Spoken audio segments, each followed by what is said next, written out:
आपण मैंने भल भाव जानी आमरी मीडिया भाई मान मोरी देशर भाई मैंने आपण मैंने जानी लोक को सचेतन कर आज्ञा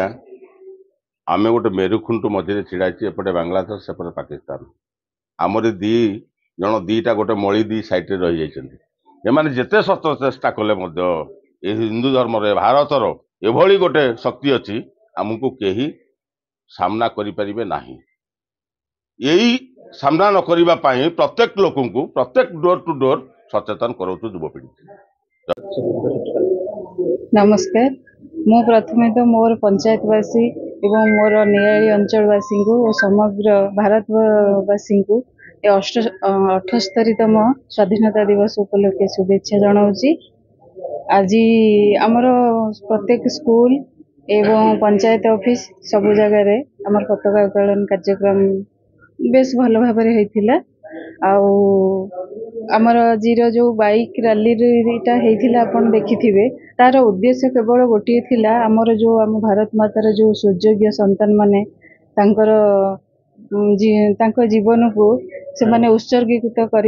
आज दिवस केवल से ही वार्ता समस्त पाखे पहुँचेबा आमर मूल उद्देश्य थिला। आमर जो स्वाधीनता संग्रामी माने तांकर जीवन को त्याग करिसेंती और उत्सर्गीकृत करिसेंती आज पवित्र दिवस पई आज तांकर त्याग बल आम आज ये दिवस टी पालन करि पारुचे। केवल तांकर जो थिला नीति आदर्श से आमर मूल उद्देश्य है आमर युवक माने आमर छोट पिला माने समस्ते तांकर नीति आदर्श रे केमिति अनुप्राणित हेबे और सेही भली किछि कार्य करिबा तांको मन भितरे सृष्टि हेबो ताहा ही आमर मूल उद्देश्य एवं समस्तंकर यह उद्देश्य रहिबा निहाती आवश्यक। पालन करछि देश 78 वर्ष भितर ए वर्ष गोटे भिन्न पालन करा जाउछि। प्रत्येक डोर टू डोर आम कैंपेनिंग भाया करुचु जे प्रत्येक दुआर मुहर पताका जातीय पताका मारुचु प्रत्येक युवक पीढ़ी को आम सचेतन करुचु।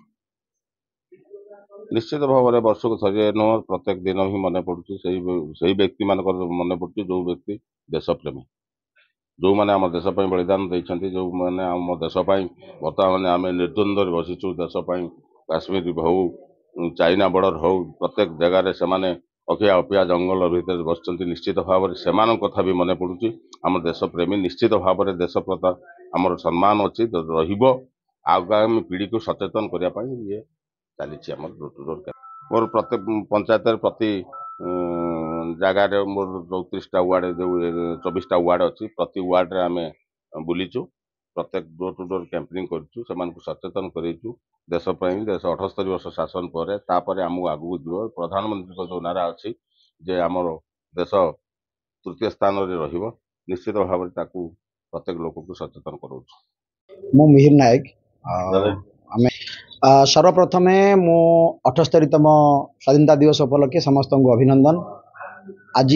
आम 78तम स्वाधीनता दिवस पालन करुचे। आम आज पोखरीगाँ पंचायत आम पंचायत स्तरीय कार्यक्रम आम पालन कलु जो आमर माननीय सरपंच महोदया उपस्थित थिले। आम